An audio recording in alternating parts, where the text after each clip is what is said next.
Sagittarius, welcome to your 5-card movie star spread. As per usual, wow. This is my 12th read of the day, you have to excuse me. As per usual, you can click on that description box below and it will talk about the significance of the spread as well as the placement of each card. Oh man, you are of two minds here, Sagittarius. So you are leading people. You are leading a group. You are leading yourself in a new direction. This King of Wands here is a benevolent leader. This isn't the type of king who necessarily takes up arms or flexes authority in order to maintain his throne, but he is perfectly capable and willing of doing so if it has to happen. So a while back, I did a reading for you guys talking about emergent leadership skills. That's exactly the type of person this King of Wands is. They tend to adapt to the environment that they're in and play on whatever playing field needs to be done in order to play on whatever playing field is presented to them in order to get the job done. This is a very benevolent leader, and they're always thinking of the people who are with them. They're always thinking of their kingdom. They're always thinking of what's the best for group thinking. As the antagonist, you have the Queen of Cups. So whereas this person is very practical, benevolent, and always considers what other people are doing or feeling in the process, the Queen of Cups is a very, very nurturing, almost an over-nurturing person. As a matter of fact, she is so quick to give her energy away, she's the only person who has a lid on her cup. And she learned about keeping that lid on her cup the hard way. So this is somebody who, this is the nurturer of nurturers. So it seems to me like, yes, as you are moving forward, you are sometimes sacrificing just a little bit too much for other people, but you're still managing to muddle through with whatever you want. And you're starting to recognize that you need to be this diplomat a little bit more often than the person who sacrifices. So the queens are somebody who creates an environment, and the kings are somebody who manages an environment. And you're recognizing that sometimes you don't manage your own environment well enough because you're too busy creating a safe environment for everybody else. So you're learning to balance those things out a little more. And the beautiful thing about this is what this tells me, Sagittarius, is that you've been hurt. Okay? You've been slighted. But instead of having this make you cold and hard, you're just recognizing that there's a better way to do things and a different way to move forward.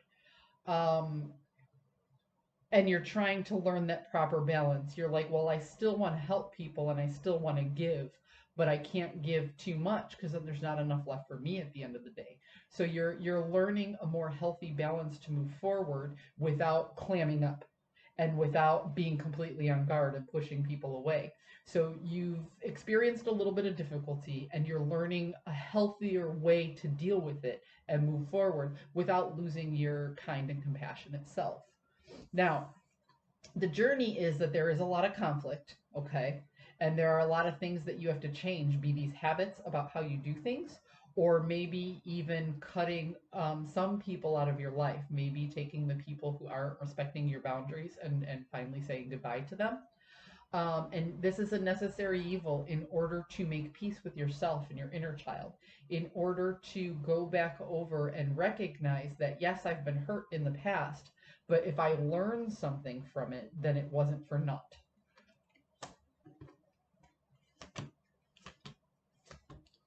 Yeah, see, in order for you to have a legacy in your resources, this is regarding health when I'm talking about your resources. I'm actually focusing on mental and emotional health. In order for you to have the legacy, in order for you to have enough emotional stability or enough mental health in order to help other people, which is what you want to do, for right now, you just have to hold back. And you know that. You know that holding back is just temporary until you're settled into a better position in order to be able to share and lead and create a nurturing environment for other people. So basically what we're getting at here is you've gotten to a point where you're stretched too thin in an emotional and mental health situation. And you're just saying, you know what? I have to take a little bit of time and I have to remember to provide for me because I don't want to be so empty that I can't help people later. I don't want this to make me clam up or close up or push other people away. So I have to decide who's the best people to call close to me and who's the best people to keep at bay in order to create a nurturing environment for myself. So then in the future, I can turn around and create a nurturing environment for my tribe, for those people who I'm going to keep closest to me. This is you creating a file cabinet, Sagittarius.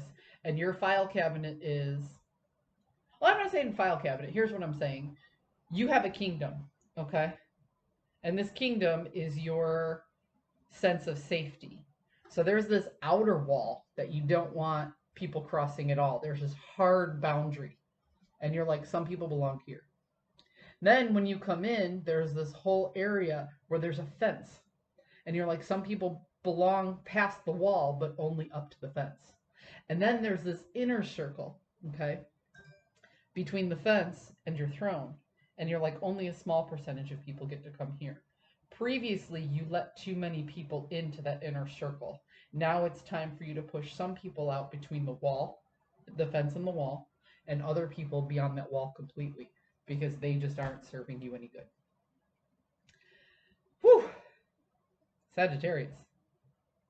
You are reestablishing boundaries and borders, and that is exhausting, but you're doing it for all the right reasons, and you recognize the long-term benefits of doing so. I hope you found a message that serves your highest good, and I will see you next time.